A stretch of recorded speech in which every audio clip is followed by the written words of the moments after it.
Okay, so this is my first map blog, and in it I'll be looking at the situation of Africa and the people of Africa from 1884 to 1885.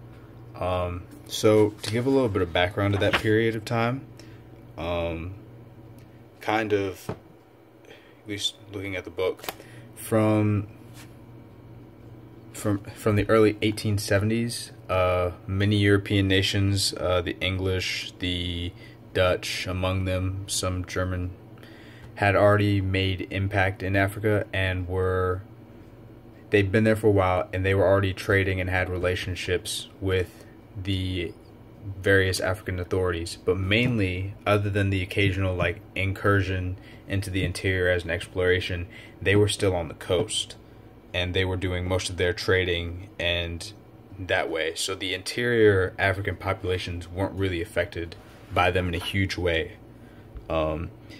However, between 1880, according to the book, between 1880 and 1900, that all changed. And the reason that all changed is basically, when you look at it, there was a lot of industrializing happening at the time, particularly with Britain being the leading industrial power. So with that, with all these European nations industrializing and them becoming aware of the vast amount and types of resources that Africa had, they realized that there was potential here, that they could get in on what was happening. And basically what this led to was kind of a policy of free trade in Africa, that no European nation was meant to interfere with another, and this basically meant that the British dominated. But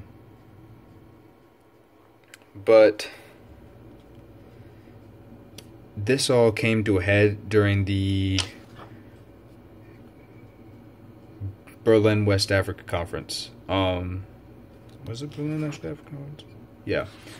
And basically this was an attempt by European leaders to promote some sort of order in how they were going to divide the African continent.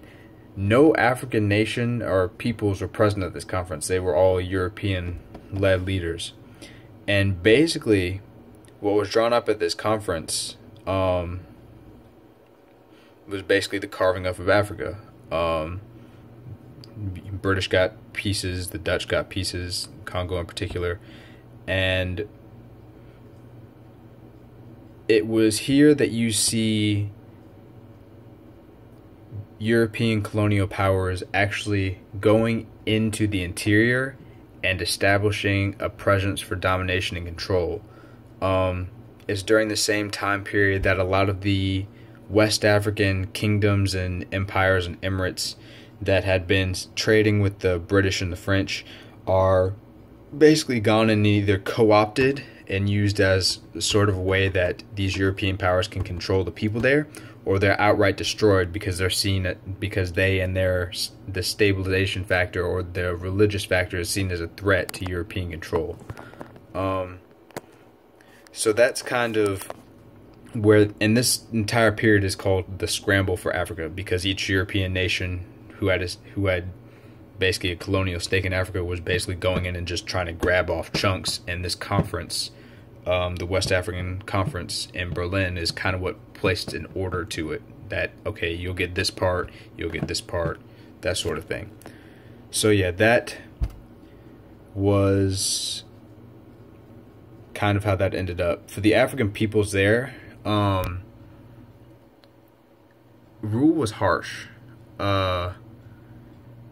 Particularly because one of the primary means the European powers used to control them was divide and conquer. They set some people up on a pedestal, maybe the lighter-skinned peoples, or the peoples they had already been traditionally in contact with on the coast, more so than those in the interior, and this created kind of a tiered system of subjects by that means. So yeah, this is kind of my first blog post. I'm getting it out a little bit later than I probably should have because I forgot about it. But yeah.